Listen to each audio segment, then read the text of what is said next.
נערות ונערי כיתת תפוח היקרים, התיידדו עם ה-AI. אם הייתי יכול לתת לכם טיפ אחד בלבד לעתיד, זה היה זה. העולם הוא עולם של AI, וזה בטוח. כל שאר העצות שלי לא מבוססות על כלום חוץ מהניסיון המוגבל שלי, אבל הנה הן, בכל זאת.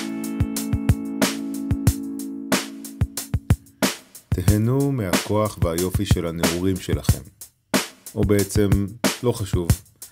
אתם לא תבינו את הכוח והיופי של הנעורים שלכם עד שהם יחלפו. אבל תסמכו עליי, בעוד 20 שנה תסתכלו על תמונות שלכם ותיזכרו, ואתם לא באמת יכולים להבין את זה כרגע, כמה אפשרויות היו לפניכם וכמה מדהימים באמת הייתם.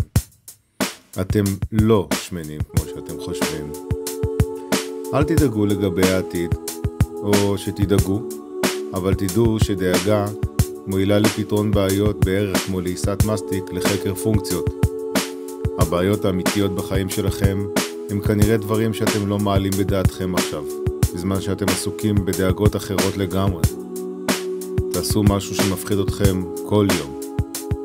שירו. חוסו על ליבם של אחרים, ואל תסכימו לקבל גסות של מישהו אל ליבכם. השתמשו בחוט דנטלי, אל תבזבזו זמן בקנאה. לפעמים אתם מקדימים, לפעמים מפגרים, המרוץ הוא ארוך, אבל בסופו של דבר הוא רק מול עצמכם. זכרו את המחמאות שקיבלתם, שכחו מעלבונות. אם תצליחו לעשות את זה, תגידו לי איך. שימרו את מכתבי האהבה הישנים, זרקו לפח את החשבונות. תעשו יוגה או פילאטיס או טאי צ'י. אל תרגישו אשמים אם אינכם יודעים מה לעשות עם החיים שלכם. האנשים הכי מעניינים שאני מכיר לא ידעו בגיל 22 מה הם רוצים לעשות, וחלק מהאנשים הכי מעניינים שאני מכיר בגיל 50 עדיין לא יודעים. שמרו על תזונה מאוזנת. תהיו נחמדים לברכיים שלכם, אתם תתגעגעו אליהם כשניגמרו. אולי תתחתנו, אולי לא. אולי יהיו לכם ילדים, אולי לא. אולי תתגרשו בגיל 40. אולי תרקדו ריקוד זוגות ותיקים בחג המשק. מה שלא תעשו, אל תתפארו מדי בעצמכם ואל תהיו קשים מדי עם עצמכם. הבחירות שלכם הן חצי מזל וככה גם של כל האחרים. תאהבו את הגוף שלכם, תשתמשו בו בכל דרך אפשרית. אל תפחדו ממנו או ממה שאחרים חושבים עליו, הוא הכלי הכי מדהים שאי פעם יהיה לכם. תרקדו, אפילו אם אין לכם מקום חוץ מבסלון שלכם. תקראו את ההוראות אפילו אם לא תבינו אותם. שחררו מהטיק-טוק והאינסטה, הם רק גורמים לכם להרגיש לא יפים. תכירו את ההורים שלכם, אף פעם לא יודעים מתי ניפרד תמיד.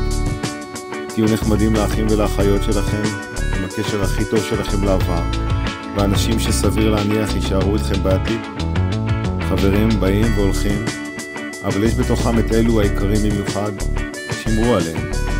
תעבדו קשה לגשר על הפערים בגיאוגרפיה ובאורחות חיים, כי ככל שתתבגרו אתם תצטרכו יותר את האנשים שהכרתם בצעירותכם. גרו בעיר כמה שתרצו, אבל אל תשכחו את קסמה של הקהילה. גרו בקהילה כמה שתרצו, אבל אל תיתנו לה להשכיח את חלומותיכם. היו התיקון שאנחנו צריכים בארץ, אין לנו אחרת, וזה בידיים שלכם. והנה שתי אמיתות שתמיד תקפות. המחירים יעלו, הפוליטיקאים עצלנים, גם אתם תתבגרו, וכשזה יקרה תדמיינו שכשהייתם צעירים המחירים היו סבירים, הפוליטיקאים היו נאורים, והילדים כיבדו את המבוגרים. כן, כבדו את המבוגרים. היו אחראים לחשבון הבנק שלכם. אולי יש לכם בגין הורים, אולי יהיה לכם בן זוג עשיר, אבל אף פעם לא יודעים מתי זה ייגמר. קחו בערבון מוגבל עצות שאתם מקבלים, אבל היו סבלניים ממי שנותן אותן. עצות הן צורת נוסטלגיה. מי שנותן אותן מנסה לדוג ממטמון הזמן אמיתות ישנות, למרק ולמכור אותן ביותר ממה שהן שוות. זה בדיוק מה שאני עושה עכשיו. אבל תסמכו עליי לגבי ה-AI,